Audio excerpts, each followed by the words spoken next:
O nome que apagará o sol, a chegada daquele que é, que era e que há de vir. Eis que vem com as nuvens, e todo olho verá, até os mesmos que o traspassaram, e todas as tribos da terra se lamentarão sobre ele. Sim, amém. Apocalipse capítulo 1, versículo 7. Essa é a palavra que ecoará ao longo de toda esta mensagem: eternidade, porque é dela que tudo depende. Não falamos de um amanhã terreno, mas daquilo que não terá fim. Não falamos apenas de um brilho passageiro, de um sol que um dia se apagará, mas daquele que é a própria luz eterna. Hoje somos convidados a olhar para além dos limites desta vida, para além do tempo, para além daquilo que os olhos humanos podem contemplar. O tema que o Espírito Santo nos move a refletir é um mistério grandioso e aterrador. O nome que apagará o sol. Que declaração é essa? Que poder é esse capaz de apagar o astro que rege os dias da humanidade? É a revelação do Cristo glorificado, aquele que vem com vingança divina, aquele cujo nome brilha mais do que 1000 sóis e diante do qual toda a criação se dobrará. O sol para o ser humano sempre foi símbolo de força, calor, luz e vida. Mas a palavra nos mostra que um dia virá em que esse sol deixará de ser necessário, porque uma luz maior resplandecerá. Em Apocalipse capítulo 21, versículo 23, está escrito: "E a cidade não necessita de sol nem de lua, para que nela resplandeçam, porque a glória de Deus a tem iluminado, e o próprio Cordeiro é a sua lâmpada." O nome que apagará o sol não é outro senão o nome de Jesus Cristo.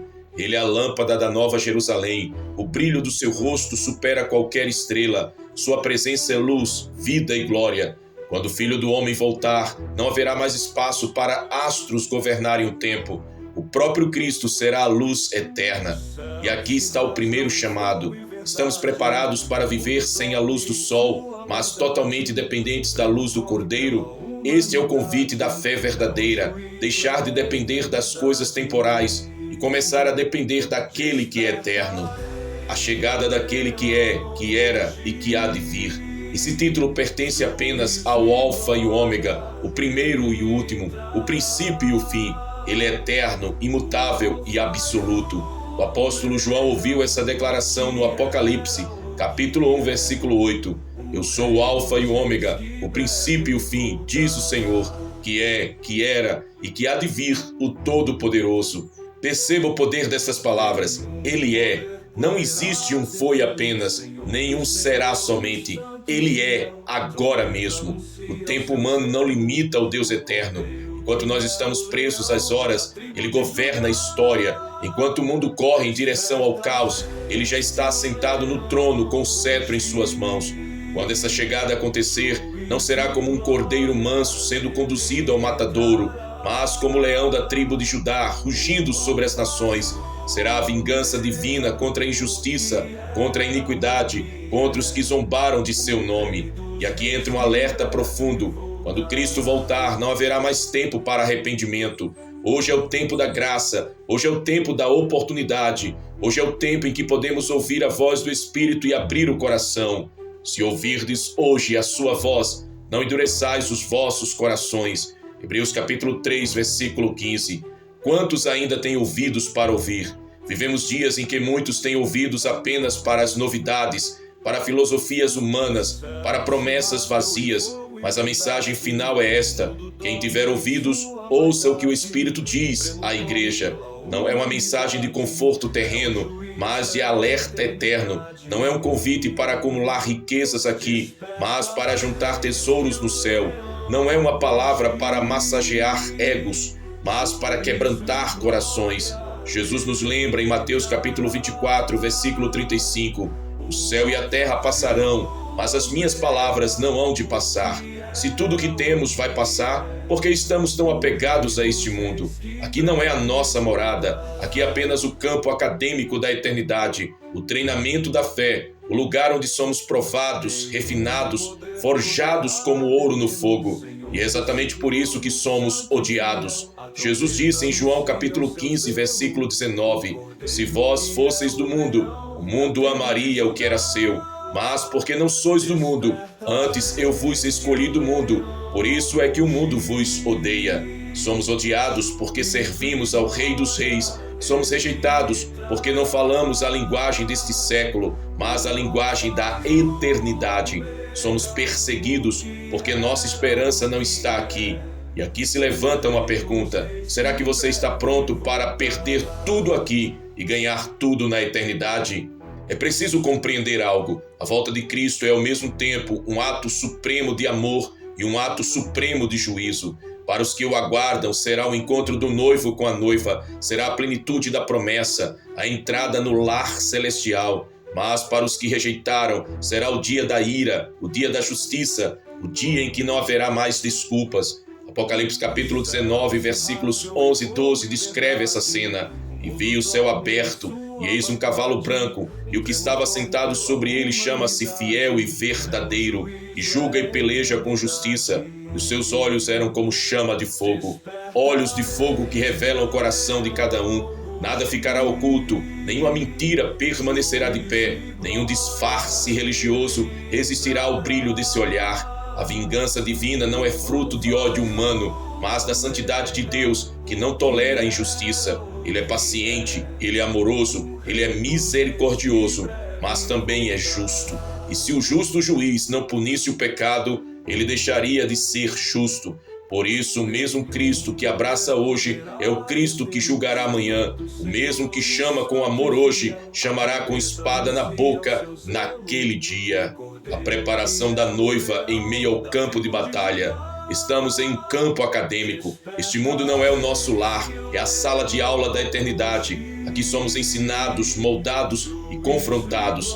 Cada lágrima derramada, cada injustiça sofrida, cada perseguição enfrentada, tudo isso é parte do treinamento. Não é à toa que Paulo declara em Romanos capítulo 8, versículo 18: porque para mim tenho por certo que as aflições deste tempo presente não são para comparar com a glória que em nós há de ser revelada. As dores de hoje são o prelúdio da glória de amanhã. As perdas de agora são a preparação para os tesouros eternos. As rejeições que enfrentamos são as marcas da nossa identidade celestial. Mas quantos estão preparados para viver essa realidade? Muitos ainda buscam conforto aqui, como se esse fosse o lugar definitivo. Mas o Espírito Santo nos desperta. Essa terra não é o vosso lugar. O Pai vos espera em casa. O ódio do mundo e a fidelidade ao Rei. Se você serve a Cristo com integridade, santidade e leveza de coração, você inevitavelmente será odiado. Jesus disse em Mateus capítulo 10, versículo 22, e odiados de todos sereis por causa do meu nome, mas aquele que perseverar até o fim será salvo. Esse ódio não deve nos intimidar, mas nos confirmar de que estamos no caminho certo. Se o mundo nos aplaude, algo está errado. Se o mundo nos aceita plenamente, talvez estejamos diluindo a verdade. A verdadeira igreja sempre foi perseguida, porque carrega em si a luz que incomoda as trevas. Mas o ódio do mundo não pode apagar a chama da esperança. O que nos sustenta é a certeza: o Rei virá, e com ele a recompensa para os fiéis. Aleluia! A urgência da santidade. Aqui precisamos ser duros. Muitos estão brincando com a fé. Muitos vivem de forma superficial, como se Cristo fosse apenas um acessório e não o Senhor absoluto da vida. Hebreus capítulo 12, versículo 14 declara: segui a paz com todos e a santificação, sem a qual ninguém verá o Senhor.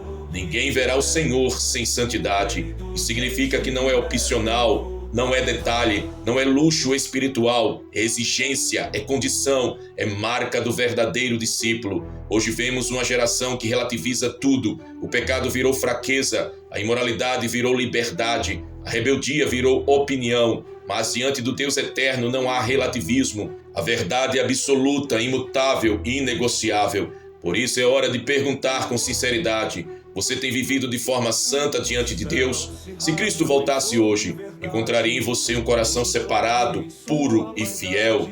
A batalha contra o espírito deste século. Não podemos ignorar que vivemos dias de forte batalha espiritual. O espírito do anticristo já opera, preparando o terreno para a manifestação final do homem da perdição. João escreve em 1 João capítulo 4, versículo 3: todo espírito que não confessa que Jesus Cristo veio em carne não é de Deus, mas este é o espírito do anticristo, do qual já ouvistes que há de vir, e eis que já está no mundo. Esse espírito se manifesta em ideologias que zombam da fé, em governos que tentam calar a igreja, em líderes que distorcem a palavra, em um sistema que promove o ego acima de Deus. Estamos cercados por vozes que dizem: não é bem assim, a Bíblia é ultrapassada, cada um faz o que quer. Mas o Espírito de Deus nos lembra: céu e terra passarão, mas a palavra do Senhor permanece para sempre. A batalha é intensa porque não é apenas externa, mas interna.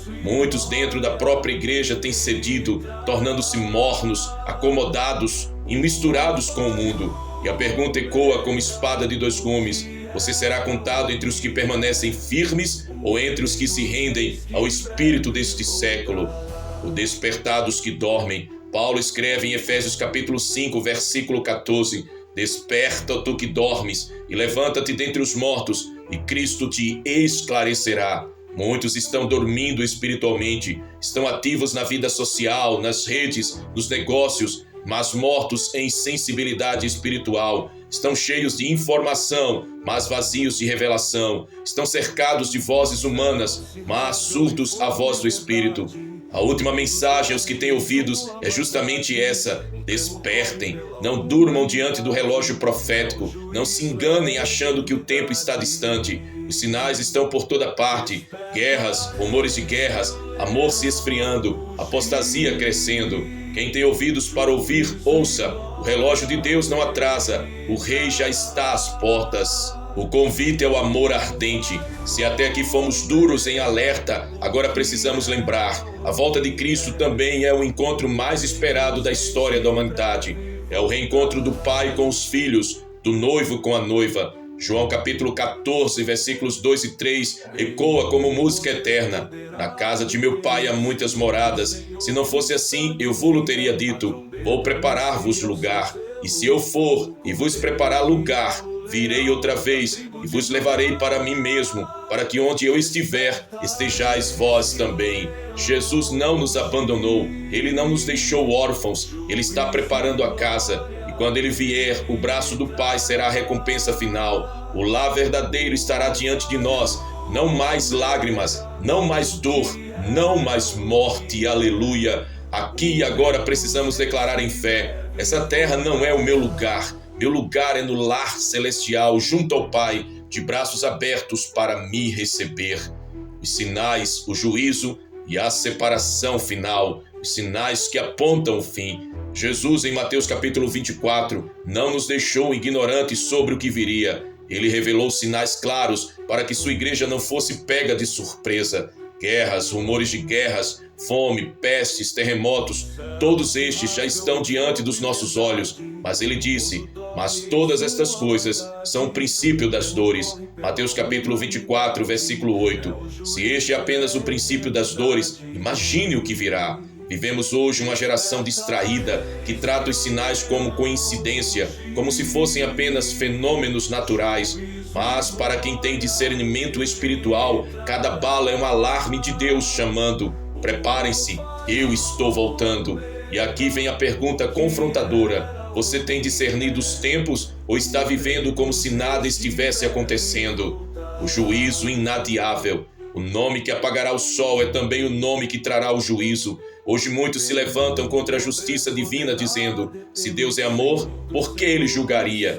Mas esquecem-se de que o amor sem justiça é permissividade. O Senhor é justo, Ele julgará os ímpios, Ele separará a luz das trevas, Ele destruirá o mal de uma vez por todas. Apocalipse capítulo 20, versículos 11 e 12 descreve o grande trono branco.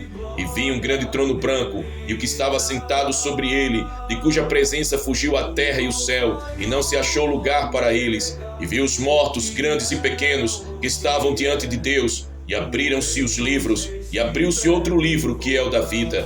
Nenhum poder humano resistirá a esse dia, nenhuma glória terrena permanecerá. Reis, ricos, pobres, poderosos, anônimos, todos estarão diante do mesmo juiz. E ali o critério será apenas um: está o teu nome no livro da vida?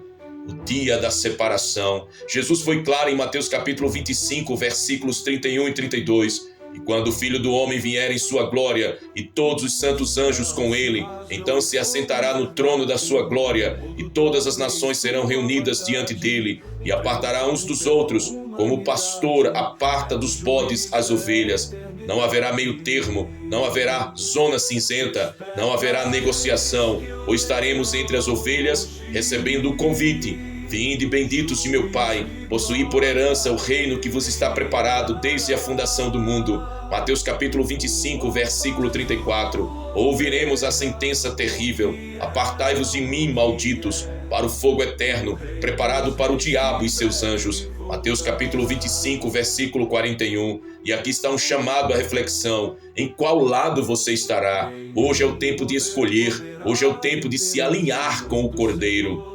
Colapso do mundo presente. O Apocalipse descreve que o mundo como conhecemos não resistirá à presença do Eterno. Os céus se enrolarão como um pergaminho, as estrelas cairão, os elementos se desfarão em fogo. 2 Pedro capítulo 3, versículo 10 diz: mas o dia do Senhor virá como ladrão de noite, no qual os céus passarão com grande estrondo, e os elementos ardendo se desfarão, e a terra e as obras que nela há se queimarão. Tudo aquilo pelo qual tantos hoje se apegam, carros, casas, fortunas, títulos, será pó. Tudo que parece eterno neste mundo se dissolverá diante do fogo consumidor. E se tudo isso vai passar, Pedro nos confronta com uma pergunta essencial: visto que todas estas coisas hão de ser assim dissolvidas, que pessoas não deveis ser em santo trato e piedade? 2 Pedro capítulo 3, versículo 11. Que tipo de vida estamos levando, sabendo que este mundo será reduzido a nada?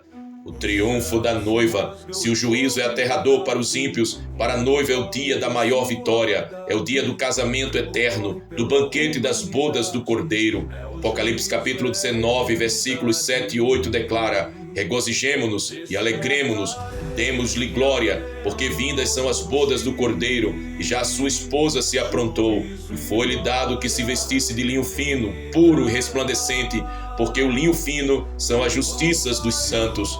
Veja, a esposa se aprontou, e significa que houve preparação, renúncia, vigilância. Não basta esperar, é preciso se preparar. Não basta conhecer a promessa, é preciso viver de modo digno dela. A noiva que espera o noivo se guarda, se santifica, se reveste de linho fino. Ela não se mistura com o mundo, não se prostitui com os sistemas desse século, não mancha as suas vestes.